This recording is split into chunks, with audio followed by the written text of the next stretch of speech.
دا د روژې میاشت ده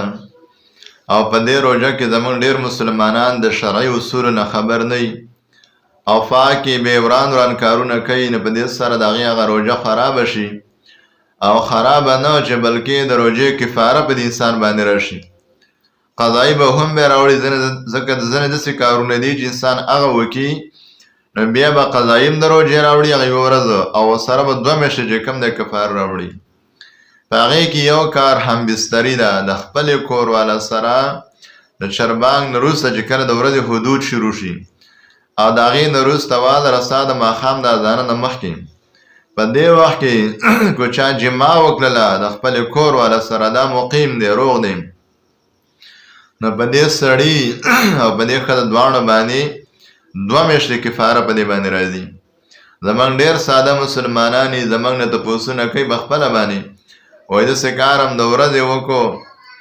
نو دا څنګه چل دی؟ نو دا بیا دا شان چل دی چې د سړی هم غرق دی او دا ښځه هم غرقه ده.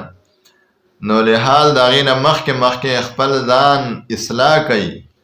او داسې یو روژه ونیسئ چې پاکې چې کوم دی تاسو روژه هم خرابه نه شي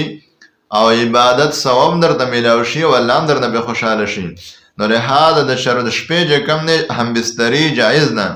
د ورځې چې کله مسلمان زنانه او مسلمان سړي روژه ونیوله نو په دې باندې بیا همبستري دا چې کوم دی جایز نه ده.